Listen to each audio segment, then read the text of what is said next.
በድሮ ጊዜ የእግዚአብሔር ልዩ ሕዝብ የሆኑት እስራኤላውያን በጠላቶቻቸው በፍልስጤማውያን ቁጥጥር ስር ነበሩ። ይሁን እንጂ እግዚአብሔር አንድ ዕቅድ ነበረው። አንድ መልአኩን ወደ አንዲት ሴት ልኮ እንዲህ አላት፣ አንቺ ወንድ ልጅ ትወልጃለሽ። ይህ ልጅ ለእግዚአብሔር አገልግሎት የተለየ መሆን አለበት። ጸጉሩም ፈጽሞ አትቁረጪው፣ ምክንያቱም እርሱ እስራኤልን ከጭቆናቸው ማዳን ይጀምራልና። ልጁ ሳምሶን ተባለ። እያደገ ሲሄድም እግዚአብሔር ወደር የሌለው ኃይልን ሰጠው። አንበሳን በገዛ እጆቹ እንደ ጨርቅ ይበጣጥሳል።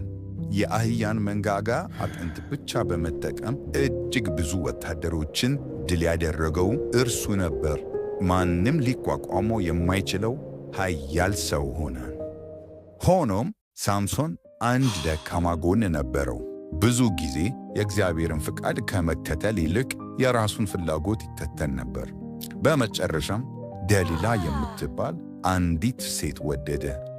ፍልስጤማውያን የኃይሉን ምስጢር እንድታውቅ ብዙ ገንዘብ ከፈሏት።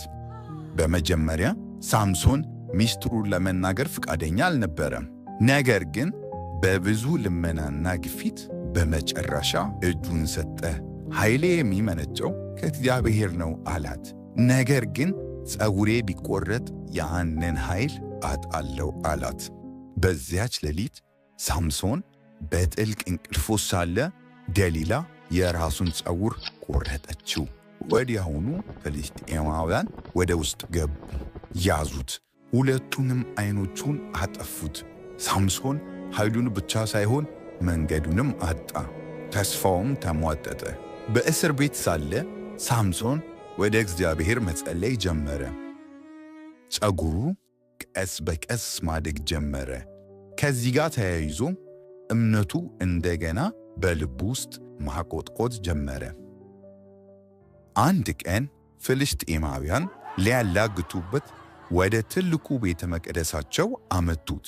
በዚያ ጊዜ ሳምሶን በልቡ ጮክ ብሎ ጸለየ። ጌታ ሆይ፣ በዚህ የመጨረሻ ጊዜ ኃይልህን ስጠኝ።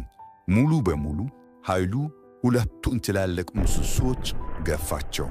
ያ ታላቅ ቤተ መቅደስ በታላቅ ድምፅ ፈራረሰ። በዚያች ቅጽበት ሳምሶን በሕይወቱ ከገደላቸው ጠላቶች ይልቅ እጅግ ብዙዎችን ድል አደረገ። ሳምሶን ብዙ ስህተቶችን ሰርቷል። ነገር ግን ወደ እግዚአብሔር በተመለሰ ጊዜ እግዚአብሔር በእጅጉ ኃይለኛ በሆነ መንገድ ተጠቀመበት። የዚህ ታሪክ ትምህርት እኛ የቱንም ያህል ብንስት ወደ እግዚአብሔር ተመልሰን ንስሐ ስንገባ እርሱ አሁንም ሊጠቀምብን ይችላል።